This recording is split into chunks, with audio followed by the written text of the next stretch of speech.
সরকার ছিল, তাদের ব্যবসায় ছিল মুক্তিযুদ্ধ, আর প্রতিপক্ষকে ঘায়েল করত রাজাকার বলে।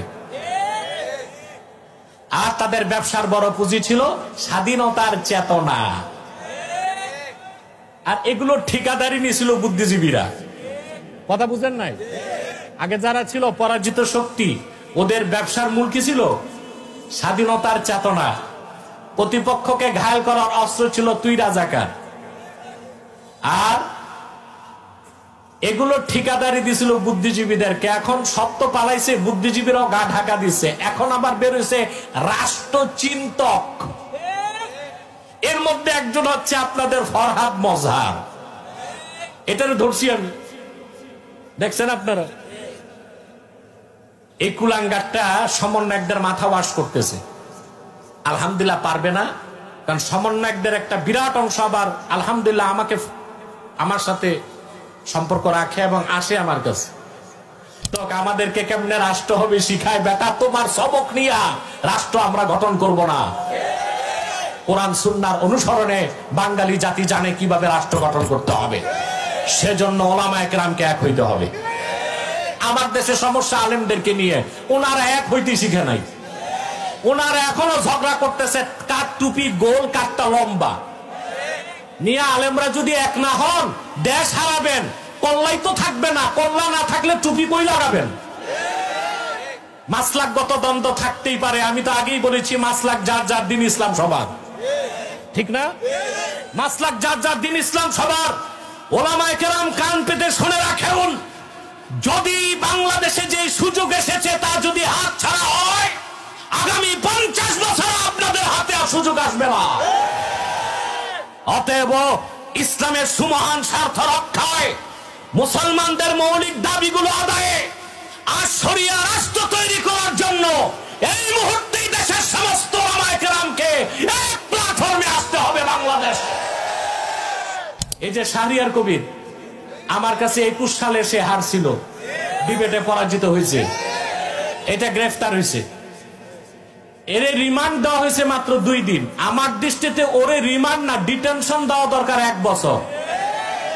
ও সবচেয়ে বড় যুদ্ধাপরাধী। ঘাদানিক তৈরি করে, ওই যে একটা ছিল জাহানারা ইমাম, ওইটারে আমি বলতাম জাহান্নামীর ইমাম। ঘাদানিক তৈরি করছিল, ঘাদানিক, ঘাতক দালাল নির্মূল কমিটি। ওইটার সভাপতি হচ্ছে এই মুরগিচোর। এই ঘাদানিক সারা জীবন দাবি করেছে যুদ্ধাপরাধীদের শাস্তি। আর আমি পরবর্তী এক ডিবেটে প্রমাণ দিয়েছি শাহরিয়ার কবির সবচেয়ে বড় যুদ্ধাপরাধী। 1971 সালে শাহরিয়ার কবির যে পাক বাহিনী বাংলাদেশের মানুষকে হত্যা করেছে নির্মম ভাবে, সেই পাক বাহিনীর ক্যাম্পে সে দেশি মুরগি সাপ্লাই দিত। সেজন্য তার নাম হয়েছে কি মুরগিচোর। তো তার রিমান্ড এত কম হবে কেন? তার তো রিমান্ড না, ডিটেনশন দেওয়া দরকার 1 মাস। কি বলেন আপনারা? এবং যুদ্ধাপরাধী হিসেবে আমরা শাহরিয়ার কবিরের ফাঁসি চাই। আপনারা চান? আপনারা চান?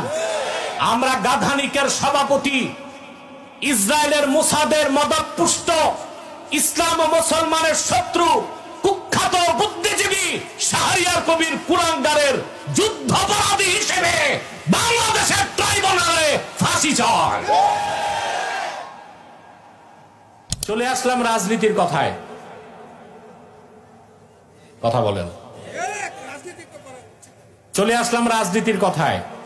এখন একটু ব্যাখ্যা দিতে হবে। আমাদের দেশের অধিকাংশ মুসলমান মনে করে যে না, রাজনীতির মতো নোংরা কাজ এটা আলেম ওলামা পীর মাশায়েখ করবে না, ঠিক না? এটা এই দেশে শতকরা 70% মুসলমানের বিশ্বাস যে রাজনীতি একটা নোংরা কাজ, একটা খারাপ কাজ। এই কাজটা আলেম ওলামা করবে না। আলেম ওলামা পীর মাশায়েখ থাকবে মসজিদে, মাদ্রাসায়, খানকায়, ওয়াজের মাহফিলে।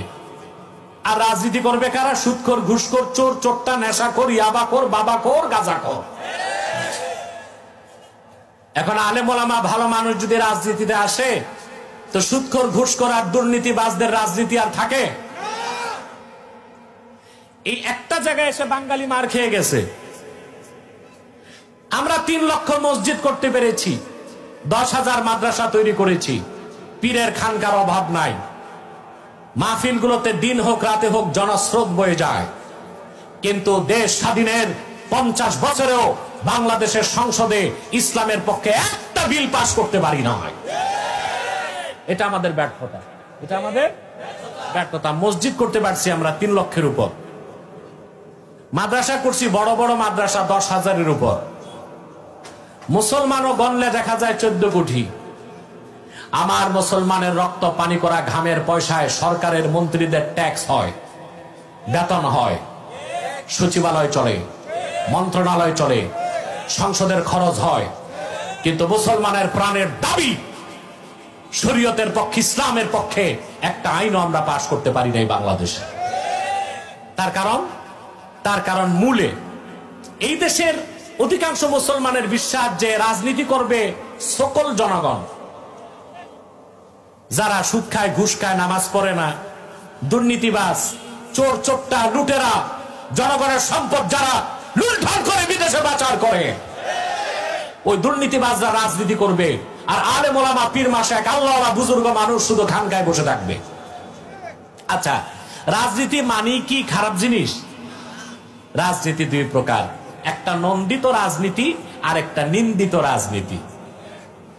তার কারণ হচ্ছে হাদিস সাক্ষ্য দেয় বনি ইসরায়েলের পূর্বের প্রত্যেক পয়গম্বর রাজনীতি করতেন। সুবহানাল্লাহ বলবেন। আল্লাহর হাবিব ইরশাদ করেছেন, কানা বানু ইসরাঈলা তাসুসুহুমুল আম্বিয়া কুল্লামা হালাকা নাবিয়্যুন খালাফাহু নবী। সুবহানাল্লাহ। মুসলিম শরীফের হাদিস, কানা বানু ইসরাঈলা তাসুসুহুমুল আম্বিয়া কুল্লামা হালাকা নাবিয়্যুন খালাফাহু নবী ফাইন্নাহু লা নাবিয়্যা বা'দি ফাসায়াকুনু খুলাফা। সুবহানাল্লাহ। রাসূল করিম সাল্লাল্লাহু আলাইহি ওয়াসাল্লাম ইরশাদ করেছেন, বনি ইসরায়েলের পয়গম্বরগণ রাজনীতি করতেন। বনি ইসরায়েলের পয়গম্বরগণ বনি ইসরায়েলকে রাজনৈতিক নেতৃত্ব দিতেন। একজন নবী ইন্তেকাল করলে তার দায়িত্বে আরেক নবী আসতেন। রাসূলুল্লাহ বলেছেন, তবে নিশ্চয় আমি মুহাম্মদ সাল্লাল্লাহু আলাইহি সাল্লাম আল্লাহর শেষ নবী, আমার পরে কিয়ামত পর্যন্ত কোন প্রকারই নবী নাই, রাসূল নাই। আমার উম্মতের রাজনৈতিক নেতৃত্ব দিতে আসবে খলিফাগণ। কারা? প্রথম খলিফা ছিলেন আবু বকর সিদ্দিক, দ্বিতীয় খলিফা হযরত ওমর, তৃতীয় খলিফা হযরত উসমান, চতুর্থ খলিফা হযরত আলী, পঞ্চম খলিফা হযরত হাসান, ষষ্ঠ খলিফা ওমর ইবনে আব্দুল আজিজ। এরা সবাই ছিলেন খুলাফাউর রাশিদুনাল মাহদিয়ুন। বলেন সুবহানাল্লাহ। পরবর্তীতে আর অসংখ্য খলিফা পৃথিবীতে এসেছেন, কথা বলে না, আসছেন না? তাইলে রাজনীতি করা কি সবটাই খারাপ? বনি ইসরায়েলের নবীগণ রাজনীতি করছেন না? খোলাফায়ে রাশিদিন রাজনীতি করছেন না? আমরা মুসলমান কেন রাজনীতি ছেড়ে দিব? আমরা নিন্দিত রাজনীতিকে ঘৃণা করি, লুটপাটের রাজনীতিকে ঘৃণা করি, সম্পদ দখলের রাজনীতিকে ঘৃণা করি, তাগুত কাফের বেঈমানের তাবেদারিকে ঘৃণা করি, কিন্তু খেলাফত আলা মিনহাজিন নবুওয়াত, খোলাফায়ে রাশিদিন যে রাজনীতি শিক্ষা দিয়েছেন সে রাজনীতিকে আমরা বিশ্বাস করি, হৃদয়ে লালন করি। ঠিক কিনা বলেন মুসলমান? সেই রাজনৈতিক চর্চার মাধ্যমে বাংলাদেশকে একটা সুন্দর বাংলাদেশ হিসেবে আমরা অস্তিত্ব দান করতে পারি। যুক্তরাষ্ট্রের ফর্মুলায়, ব্রিটেনের ফর্মুলায় নতুন বাংলাদেশ যদি তৈরি করেন, যেই সেই আবার লুটপাট হবে, আবার যারা আসবে তারা লুটপাট করবে, চুরি করবে, শরীয়ত বিরোধী বিল পাস করবে, আবার আপনাদেরকে মাঠে নামতে হবে। আপনাদের রক্ত পানি করা ঘামের পয়সায় সরকার বুলেট কিনে আপনাদের সিনাতেই মারবে। অতএব যদি বাংলাদেশের সংস্কার করতে হয় তাহলে সংবিধান বদলাতে হবে, নতুন সংবিধান করতে হবে, আর সেই সংবিধান করতে হবে শরীয়তকে অনুসরণ করে। কোরআন, সুন্নাহ, ইজমা, কিয়াস, 4 দলিলের আলোকে নতুন একটি সংবিধান ছাড়া বাংলাদেশকে ঠিক করা সম্ভব হবে না। আজকে সংকট হয়ে গেছে না সংবিধান নিয়ে? একদল বলতেছে প্রেসিডেন্ট বদলাও, আরেক দল বলতেছে প্রেসিডেন্ট বদলাইলে তো সাংবিধানিক সংকট হবে, দেশ চলবে কেমনে? কথা বলে না। না, এটা কোনো কথা না। পৃথিবীর অনেক দেশে সংবিধান নাই, ব্রিটেনের সংবিধান নাই, এটা জানেন আপনারা? যুক্তরাজ্য যে ব্রিটেন, ওদের কোনো সংবিধান নাই, ওরা আইন তৈরি করে দেশ চালায়। তাই বোঝা যায় সংবিধান ছাড়াও দেশ চলতে পারে কিনা। আচ্ছা, সব কথা ঠিক, প্রেসিডেন্ট বদলানো যাবে না। যদি কালকে প্রেসিডেন্টের মৃত্যু হয়, মারা যায়, তখন কি একটা সমাধান খুঁজে পাওয়া যাবে না? অতএব আমাদেরকে, জাতিকে ধোঁকা দেবার জন্য ওই যে রাষ্ট্রচিন্তক, এখন আর বুদ্ধিজীবী নাই। বুদ্ধিজীবীরা এখন সত্য ধরা খেয়েছে। এই যে শাহরিয়ার কবির, আমার কাছে 21 সালে সে হারছিল, ডিবেটে পরাজিত হয়েছে, এটা গ্রেফতার হয়েছে, এর রিমান্ড দেওয়া হয়েছে মাত্র 2 দিন। আমার দৃষ্টিতে ওরে রিমান্ড না, ডিটেনশন দেওয়া দরকার 1 বছর। ও সবচেয়ে বড় যুদ্ধাপরাধী।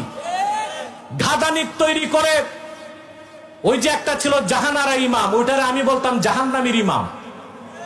ঘাদানিক তৈরি করছিল, ঘাদানিক, ঘাতক দালাল নির্মূল কমিটি। ওইটার সভাপতি হচ্ছে এই মুরগিচোর। এই ঘাদানিক সারা জীবন দাবি করেছে যুদ্ধাপরাধীদের শাস্তি। আর আমি পরবর্তী এক ডিবেটে প্রমাণ দিয়েছি শাহরিয়ার কবির সবচেয়ে বড় যুদ্ধাপরাধী। 1971 সালে শাহরিয়ার কবির যে পাক বাহিনী বাংলাদেশের মানুষকে হত্যা করেছে নির্মম ভাবে, সেই পাক বাহিনীর ক্যাম্পে সে দেশি মুরগি সাপ্লাই দিত। সেজন্য তার নাম হয়েছে কি মুরগিচোর। তো তার রিমান্ড এত কম হবে কেন? তার তো রিমান্ড না, ডিটেনশন দেওয়া দরকার 1 মাস। কি বলেন আপনারা? এবং যুদ্ধাপরাধী হিসেবে আমরা শাহরিয়ার কবিরের ফাঁসি চাই। আপনারা চান? আপনারা চান? আমরা গাধানিকের সভাপতি, ইসরায়েলের মোসাদের মদতপুষ্ট, ইসলাম ও মুসলমানের শত্রু, কুখ্যাত বুদ্ধিজীবী শাহরিয়ার কবির কুলাঙ্গারের যুদ্ধাপরাধী হিসেবে বাংলাদেশের ট্রাইব্যুনালে ফাঁসি চায়। এটা এক বুদ্ধিজীবী ছিল। বাকি আর অনেক বুদ্ধিজীবী আমার সাথে ডিবেটে বসতে দেখছেন আপনারা, আল্লাহর রহমতে একটাও টিকতে পারে নাই। এখন ওরা দেখছে আগের যে সরকার ছিল তাদের ব্যবসায় ছিল মুক্তিযুদ্ধ, আর প্রতিপক্ষকে ঘায়েল করতো রাজাকার বলে, আর তাদের ব্যবসার বড় পুঁজি ছিল স্বাধীনতার চেতনা। আর এগুলো ঠিকাদারি নিয়েছিল বুদ্ধিজীবীরা। কথা বুঝেন নাই? আগে যারা ছিল পরাজিত শক্তি, ওদের ব্যবসার মূল কি ছিল? স্বাধীনতার চেতনা। প্রতিপক্ষকে ঘায়েল করার অস্ত্র ছিল তুই রাজাকার। আর এগুলো ঠিকাদারি দিছিল বুদ্ধিজীবীদেরকে। এখন সত্য পালাইছে, বুদ্ধিজীবীরাও গা ঢাকা দিচ্ছে। এখন আবার বেরোইছে রাষ্ট্রচিন্তক। এর মধ্যে একজন হচ্ছে আপনাদের ফরহাদ মজহার। এটারে ধরছি আমি, দেখছেন আপনারা? এই কুলাঙ্গারটা সমন্বয়কদের মাথা ওয়াশ করতেছে। আলহামদুলিল্লাহ পারবে না, কারণ সমন্বয়কদের একটা বিরাট অংশ আবার আলহামদুলিল্লাহ আমার সাথে সম্পর্ক রাখে এবং আসে আমার কাছে। তো এই ফরহাদ মজহার, সে হচ্ছে লালন ভক্ত। সে বলেছে বাংলাদেশে আরবের ইসলাম চলবে না। আরবের ইসলাম ছাড়া ইসলাম আছে? তো সে তো ইসলামকে অস্বীকার করছে। আমি স্পষ্ট বাইতুল মুকাররমের বক্তব্য বলেছি, এই বক্তব্যের কারণে ফরহাদ মজহার কাফের হয়ে গেছে, নিঃসন্দেহে কাফের হয়ে গেছে। তার সুরতটা দেখছেন? আপনি দেখছেন তার সুরত? সাদা কুর্তা, এত মোটা আলুগিরি পায়জামা, ওটার ভিতর নাতিরে ঢুকানো যাবে। মাথায় কিম্বুত কিমাকার টুপি, নাভি পর্যন্ত রবি ঠাকুরের মতো দাড়ি, সামনে এত মোটা মোষ, দাঁত কটা গোনা যায় না, পিছনে সরস্বতীর মূর্তি, সামনে লালনের বেহালা। এই হচ্ছে রাষ্ট্রচিন্তক। আমাদেরকে কেমনে রাষ্ট্র হবে শিখায়। বেটা, তোমার সবক নিয়া রাষ্ট্র আমরা গঠন করব না। কোরআন সুন্নাহর অনুসরণে বাঙালি জাতি জানে কিভাবে রাষ্ট্র গঠন করতে হবে। সেজন্য ওলামায়ে কেরামকে এক হইতে হবে। আমার দেশে সমস্যা আলেমদেরকে নিয়ে, ওনারা এক হইতে শিখে নাই। ওনারা এখনো ঝগড়া করতেছে কার টুপি গোল কারটা লম্বা। মিয়া আলেমরা যদি এক না হন দেশ হারাবেন, কল্লাই তো থাকবে না। কল্লা না থাকলে টুপি কই লাগাবেন? মাসলাকগত দ্বন্দ্ব থাকতেই পারে, আমি তো আগেই বলেছি মাসলাক যার যার, দিন ইসলাম সবার, ঠিক না? মাসলাক যার যার, দিন ইসলাম সবার। ওলামায়ে কেরাম কান পেতে শুনে রাখুন, যদি বাংলাদেশে যে সুযোগ এসেছে তা যদি হাত ছাড়া হয়, আগামী 50 বছর আপনাদের হাতে আর সুযোগ আসবে না। অতএব ইসলামের সুমহান স্বার্থ রক্ষায়, মুসলমানদের মৌলিক দাবিগুলো আদায়ে আর শরিয়া রাষ্ট্র তৈরি করার জন্য এই মুহূর্তেই দেশের সমস্ত ওলামায়ে কেরামকে এক প্ল্যাটফর্মে আসতে হবে বাংলাদেশ। এটা চান আপনারা? জনগণকে বাধ্য করতে হবে, আলেমদেরকে। আমার মাসলাক আমার কাছে, তোমারটা তোমার কাছে। মাসলাক যার যার, দিন ইসলাম সবার। স্লোগানটা দেন, মাসলাক যার যার, মাসলাক যার যার, মাসলাক যার যার। এই সূত্রে আমরা এক হতে পারি, দ্বীনের মৌলিক স্বার্থে আমরা এক হতে পারি, আর এক হতেই হবে। এবং এখন যদি এটা হাতছাড়া হয়ে যায়, এই রকম সুযোগ 50 বছরও আর এদেশের মুসলমানের ভাগ্যে আসতে না পারে। কথাগুলো বুঝতেছেন? তাহলে প্রিয় ভাইরা, যে কথা বলছিলাম, যে এই ভূখণ্ডের মালিকানা আল্লাহ দিয়েছেন কাকে? কাদেরকে? উম্মতে মুহাম্মাদীকে। সুবহানাল্লাহ বলবেন না? রাষ্ট্র ক্ষমতার মালিক হলে তারা 4টা নীতি বাস্তবায়ন করবে। কয়টা? আল্লাহ রাব্বুল আলামিন বলেন, আকামুস সালাহ, রাষ্ট্রীয়ভাবে তারা নামাজ প্রতিষ্ঠা করবে। ওয়া আতাউজ যাকাত, রাষ্ট্রীয়ভাবে যাকাত আদায় করবে। এখানে ব্যাখ্যা হচ্ছে আকামুস সালাতা জাবরান ওয়া আতাউজ যাকাতা কহরান। নামাজকে প্রতিষ্ঠা করবে রাষ্ট্রীয়ভাবে, নামাজ না পড়লে শাসন করা হবে, যাকাত আদায় করা হবে জোর করে। কারণ ধনীর সম্পদে যাকাত হচ্ছে গরিবের হক। যাকাত দেওয়াটা কোনো দাক্ষিণ্য নয়, কোনো দয়া নয়, গরিবের হক। আল্লাহর হুকুমে লাখে 2500 টাকা যাকাত ফান্ডে দিতেই হবে। আমাদের দেশে রাষ্ট্রীয়ভাবে নামাজ প্রতিষ্ঠিত আছে? আর আমাদের দেশে রাষ্ট্রীয়ভাবে যাকাত আদায় করা হয়? আকামুস সালাতা জাবরান ওয়া আতাউজ যাকাতা কহরান, জোর জবরদস্তি নামাজ প্রতিষ্ঠিত করা হবে। কাফের মুশরিককে দিয়ে নামাজ পড়ানো হবে না, মুসলিমদেরকে দিয়ে। আর যাকাত আদায় করা হবে কহরান, অর্থাৎ রাষ্ট্র কারো কাছে চিঠি দিয়া যাকাত চাইবে না। ব্যাংকে টাকা আছে, যাকাত যতটুক হয় সরকার মূল টাকা থেকে ডিডাক্ট করে যাকাতের অংশটা গরিবের ফান্ডে পাঠিয়ে দিবে। বলেন সুবহানাল্লাহ। শুধু মোবাইল একটা মেসেজ যাবে যে এই বছর রমজানে আপনার 1 কোটি টাকা থেকে 2.5 লাখ টাকা যাকাত ফান্ডে চলে গেছে। সুবহানাল্লাহ। এটা দয়ার জিনিস না। পিঠ ঘষে আদর করে যাকাত নেওয়ার কোনো বিধান নাই। যাকাতটা কার হক? গরিবের হক। দিতেই হবে তোমাকে, না দিলে সরকার জোর করে যাকাত আদায় করবে। নামাজ প্রতিষ্ঠিত করবে জাবরান, যাকাত আদায় করবে।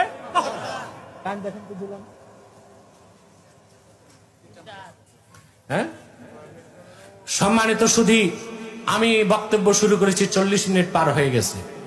আর যদি আধা ঘন্টা থাকি কষ্ট হবে আপনাদের? নিয়ত ঠিক আছে? কার কার হাত তুলে আমার আল্লাহকে দেখান। আল্লাহ কবুল করুক, আল্লাহ মঞ্জুর করুক। বলুন আল্লাহ আমিন। সম্মানিত সুধী, যে কথা বলছিলাম, তাহলে মুমিন মুসলমানগণ রাষ্ট্র ক্ষমতার মালিক হলে প্রথমে কি করবে? নামাজ প্রতিষ্ঠা করবে। কিভাবে করবে এটা বুঝে নেন। একটা কথা আপনাদেরকে বুঝাই দিচ্ছি, খুব সুন্দর করে বুঝে নেন। একটা হচ্ছে ওয়েলফেয়ার স্টেট বা কল্যাণ রাষ্ট্র, আর একটা হচ্ছে ইসলামী স্টেট বা ইসলামী রাষ্ট্র। এই দুইটার পার্থক্য বুঝেন? কথা বলেন। বাংলাদেশে যত রাজনৈতিক দল আছে, দেশ ছোট কিন্তু রাজনৈতিক দল আছে প্রায় 147টা। কতটা? এমন রাজনৈতিক দলও আছে যেই দলের সদস্য মাত্র 3 জন, সভাপতি, সেক্রেটারি আর দরজার দারোয়ান, কিন্তু দল একটা আছে। তো প্রত্যেক রাজনৈতিক দল নির্বাচনের আগে তার ম্যানিফেস্টোতে একটা কথা লিখে যে আমরা ক্ষমতায় গেলে কল্যাণ রাষ্ট্র বানাবো, বলে না? আর এখন যারা রাষ্ট্রচিন্তক, ওই যে ফরহাদ মজহার টাইপের যারা, ওরাও বলতেছে রাষ্ট্রের কোনো আদর্শ থাকবে না, পলিসি থাকবে।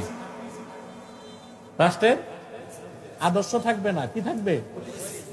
আমি তাৎক্ষণিক তাকে পাকড়াও করছি। আমি বলেছি পৃথিবীতে এমন একটা রাষ্ট্র দেখাও যেই রাষ্ট্রের আদর্শ নাই। সিনিয়র সমন্বয়করা আমার কাছে যখন এসেছে, আমি তাদের প্রশ্ন করেছি যে ফরহাদ মজহাব তোমাদের বিভ্রান্ত করছে, ফরহাদকে জিজ্ঞেস করো এই পৃথিবীতে এমন একটা রাষ্ট্র দেখাক যে রাষ্ট্রের আদর্শ নাই, অলিখিত আদর্শ আছে। যুক্তরাষ্ট্র, তার কি আদর্শ নাই? কথা বলে না। যুক্তরাষ্ট্রের নিয়ম হচ্ছে সেই দেশের রাষ্ট্রপ্রধান যখন শপথ নিবে বাইবেলে হাত রাখতে হবে। তো বাইবেলে হাত রেখে রাষ্ট্রপ্রধানকে শপথ নেওয়া, এটা কি আদর্শের অনুসরণ না? কথা বলেন। যুক্তরাষ্ট্রে অলিখিত নিয়ম, এটা ওরা লিখে না, ভণ্ডামি ধরা খাবে। অলিখিত নিয়ম হচ্ছে যুক্তরাষ্ট্রের নন খ্রিস্টিয়ান, অখ্রিস্টান কখনো প্রেসিডেন্ট হতে পারবে না। এটা কি আদর্শের অনুসরণ না? তা বাংলাদেশে 14 কোটি মুসলমানের প্রাণের দাবি ইসলামী শরিয়া আইনে বাংলাদেশ চলবে, বাংলাদেশে কেন আদর্শ থাকবে না? বাংলাদেশের মুসলমান ইসলামের আদর্শে রাষ্ট্র গঠন করতে চায়, ঠিক না? দেখুন, যারাই ক্ষমতায় যেতে চায় তারা আমাদেরকে বলতেছে আমরা কল্যাণ রাষ্ট্র বানাবো। আমি বলি না, আমরা কল্যাণ রাষ্ট্র চাই না, ইসলামী রাষ্ট্র চাই। কারণ ইসলামী রাষ্ট্রতে এমনি কল্যাণ রাষ্ট্র, কিন্তু শুধু কল্যাণ রাষ্ট্র তো ইসলামী রাষ্ট্র না। এখন ইসলামী রাষ্ট্র আর কল্যাণ রাষ্ট্রের পার্থক্য কি আমি 3 মিনিটে বুঝাই দিচ্ছি। ওয়েলফেয়ার স্টেট বা কল্যাণ রাষ্ট্রের কাজ হচ্ছে মানুষকে নিরাপত্তা দেওয়া, রাষ্ট্রের মানুষকে সমৃদ্ধি দেওয়া, সুখ দেওয়া, শান্তি দেওয়া, অধিকার রক্ষা করা। কিন্তু পৃথিবীতে এমন একটা কল্যাণ রাষ্ট্র নাই যেখানে সব আছে, ইনসাফও আছে। ওই একটা কল্যাণ রাষ্ট্রে ইনসাফ বলে কিছু নাই। আর ইসলামী রাষ্ট্রে সুখ আছে, সমৃদ্ধি আছে, মানবাধিকার আছে, শান্তি আছে, সাথে ইনসাফ থাকে। বলেন সুবহানাল্লাহ। ইনসাফের চেয়ে বড় কিছু আছে? কল্যাণ রাষ্ট্রের একটা উদাহরণ দিচ্ছি। যেমন আমাদের গোটা দক্ষিণ পূর্ব এশিয়ায় সিঙ্গাপুরকে বলা হয় কল্যাণ রাষ্ট্র। কি বলা হয়? Richest and cleanest state in South Asia. দক্ষিণ এশিয়ার সবচেয়ে ধনী, এই দিক আমার দিকে, দক্ষিণ এশিয়ার সবচেয়ে পরিষ্কার এবং ধনী রাষ্ট্রের নাম সিঙ্গাপুর। এটা জানেন আপনারা? ওয়াজ মাহফিলের সুবাদে বহুবার আমি গেছি, আমি দেখেছি ওদের ওখানে সুখ আছে, সমৃদ্ধি আছে, ইনসাফ নাই। কি নাই? আমি একটা উদাহরণ দিই আপনাকে। আমি যখন 11 সালে সিঙ্গাপুর গেলাম, আমি চাঙ্গি এয়ারপোর্টে যে নামলাম ফজরের একটু আগে, বুঝতেছেন? ফজরের সময় হয়ে গিয়েছে, এয়ারপোর্টের ভিতরে আমি ফজর নামাজ পড়লাম। নামাজের পরপরই আমি বের হলাম। এয়ারপোর্টের বাইরে যেয়ে দেখি কার পার্কিং এ এক বৃদ্ধা মহিলা জুসের প্যাকেটগুলো টোকাচ্ছে।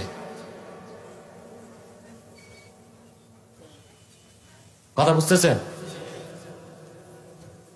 ফজরের পরপর তা আমি দেখলাম মহিলা খুবই বৃদ্ধা, তবে চাইনিজ প্যান্ট শার্ট পরা। আমি যে তাকে জিজ্ঞেস করলাম যে আপনার বয়স কত? বলে 97 বছর। আমি বললাম আপনি সকাল সকালে এই কাজ করছেন কেন? বলে আমি বহু আগে রিটায়ার করেছি, সরকার আমাকে যে ভাতা দেয় তাতে তো চলে না, এই জন্য আমি একটু এক্সট্রা কাজ করি সকাল সকাল। আমি অবাক হয়ে গেলাম যে সিঙ্গাপুর একটা কল্যাণ রাষ্ট্র, সেখানে 97 বছরের বৃদ্ধাকে কাজ করতে হয়।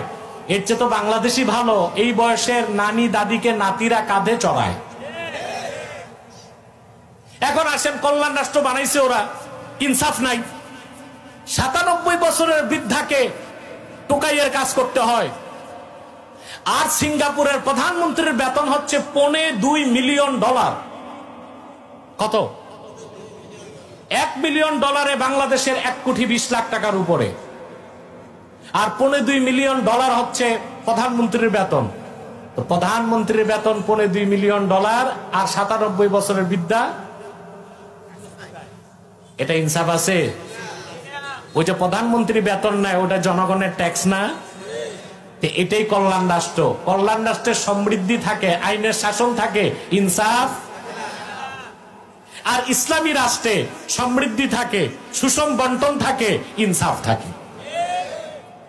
বাংলাদেশের মানুষের সবচেয়ে বড় কলঙ্ক হচ্ছে তারা ইসলামী রাষ্ট্র তো বানাতে পারে নাই, কল্যাণ রাষ্ট্র বানাতে পারে নাই, কারণ তাদের পলিসি ভুল।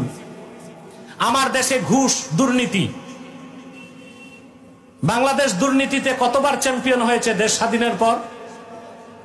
দক্ষিণ পূর্ব এশিয়াতে কোন দেশ এতবার দুর্নীতিতে চ্যাম্পিয়ন হয় নাই। ফুটবল খেলতে গেলে চ্যাম্পিয়ন হয় না, ক্রিকেটে গেলে গোল্লা, দুর্নীতিতে চ্যাম্পিয়ন কেমনে হবে? ওই ক্রিকেট বোর্ডেও দুর্নীতি, ফুটবল ফেডারেশনে দুর্নীতি, সব জায়গায় আত্মীয়করণ, সব জায়গায় দলীয়করণ, সব জায়গায় দুর্নীতি। সচিব, এমপি, মন্ত্রী সবই তো চোর আর চুরি চামারি করে। বিগত পরাজিত শক্তি 2 লক্ষ কোটি টাকা বাংলাদেশ থেকে পাচার করেছে বিদেশে। বর্তমান সরকার বলছে টাকা ফেরত আনবে। মুসলমান তোমরা লিখে রাখতে পারো আব্বাসীর কথা, 1 টাকাও বিদেশে পাচার হয়েছে সরকার ফেরত আনতে পারবে না। কেন পারবে না? যারা দেশ থেকে টাকা পাচার করছে ওরা ছিল ছোট চোর, আর যাদের কাছে টাকা পাঠাইছে ওরা হচ্ছে বড় চোর। বড় চোর কখনো ছোট চোরদের টাকা ফেরত দেয় না।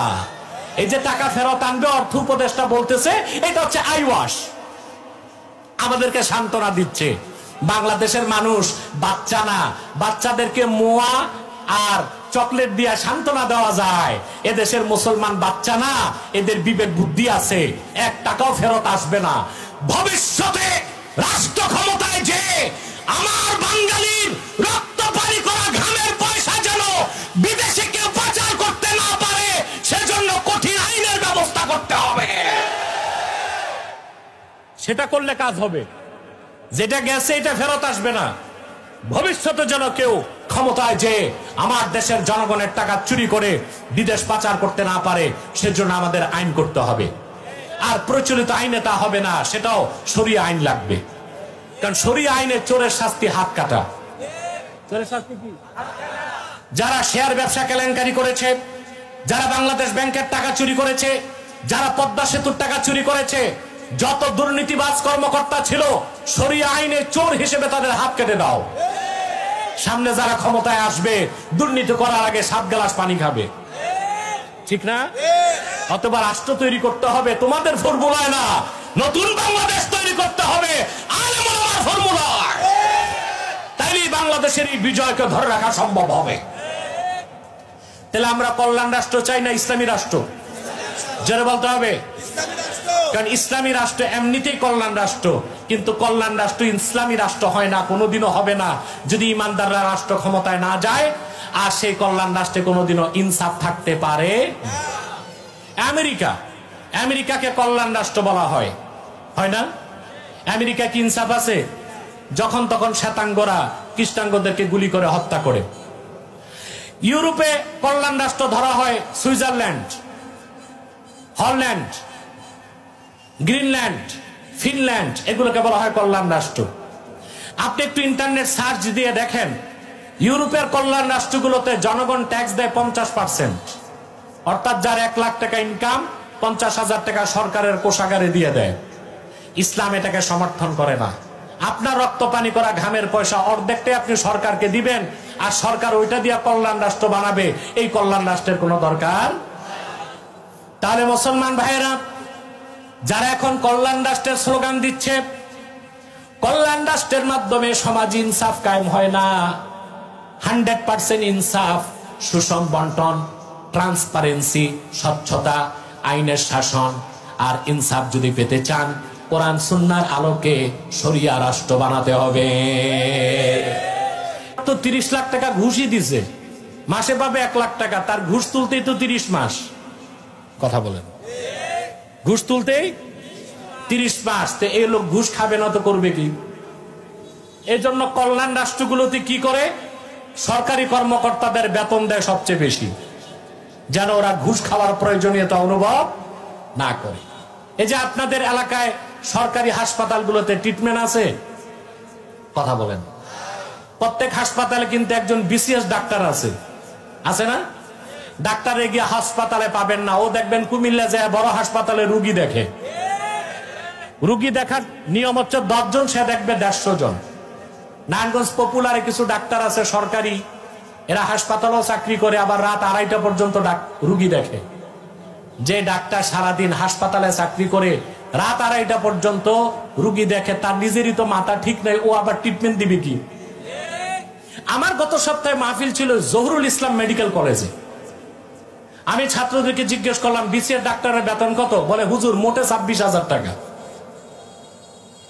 এখন 26,000 টাকা সরকার যে ডাক্তারের বেতন দিবে, ওই ডাক্তার তো এক্সট্রা রুগী দেখবেই, কথা বলেন।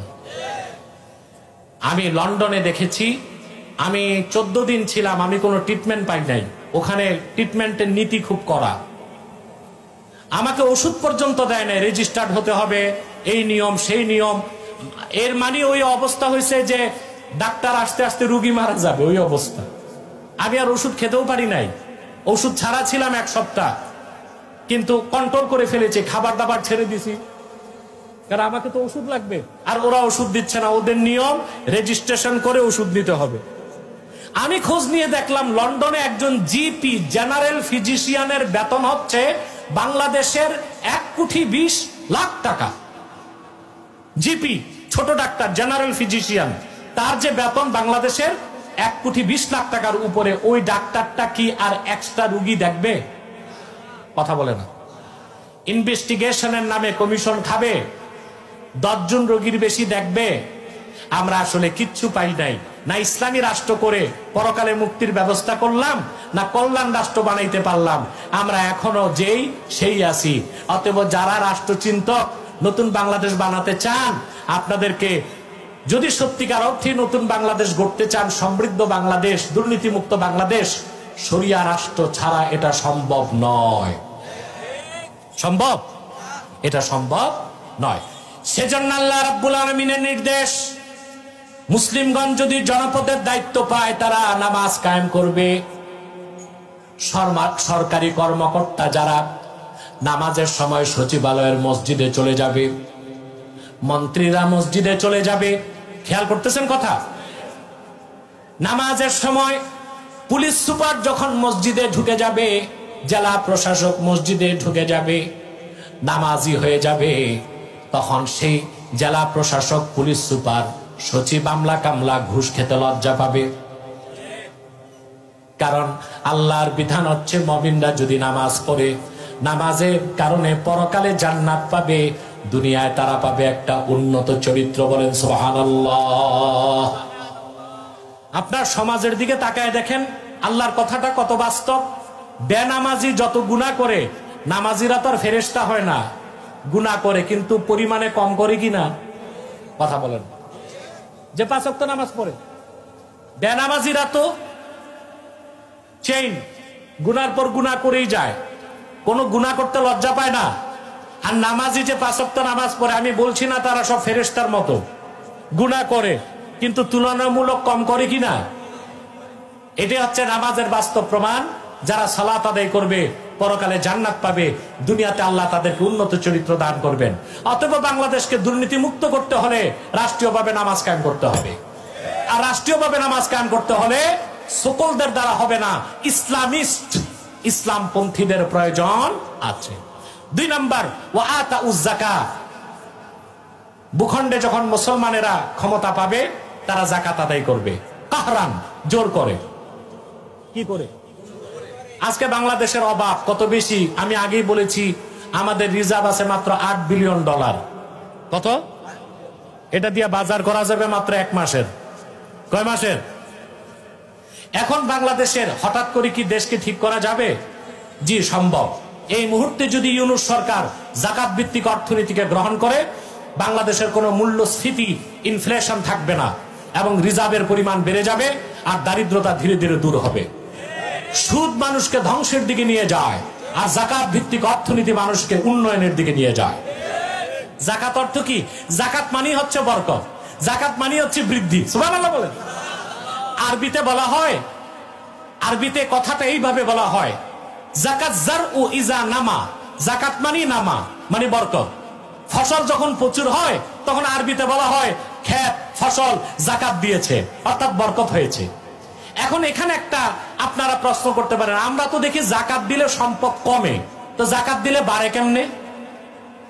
আপনার 1 কোটি টাকা ব্যাংকে আছে মনে করেন, এখন 1 বছর পার হলে হালাল টাকা যদি হয়, আপনি যাকাত দিবেন কত? আরে ভাই কথা বলেন, মহিলাদের কণ্ঠে না, মহিলাদের মতো না, পুরুষের কণ্ঠে বলেন, কত দিবেন? 2.5 লাখ টাকা দিবেন। একটু সামনে বসুন, পা লাগতেছে তো। 2.5 লাখ টাকা দিবেন। এখন আপনি যে 2.5 লক্ষ টাকা যাকাত দিলেন, তা আপনার হইল 97.5 লাখ, কমলো না? এর পরের বছর দিলেন আবার 2.5 লাখ, গেল 5 লাখ। এর পরের বছর আরো 2.5 লাখ, গেল 7.5 লাখ। এর পরের বছর আরো 2.5 লাখ, গেল 10 লাখ। তো 1 কোটি থেকে তো 4 বছরে যাকাত দিলেন কত? এমন একটা পাগলও পাবেন যে ব্যাংকে টাকা রেখে যাকাত দিবে শুধু, না ব্যবসায় খাটাবে? 1 কোটি টাকা ব্যবসায় যখন খাটাবে তার আসবে 20 লাখ টাকা মাস, যাকাত যাবে 2.5 লাখ করে, আর লাখ লাখ টাকা তার বাড়তে থাকবে। সুবহানাল্লাহ বলেন। এই জন্য যাকাত দিলে কমে না, বাড়ে।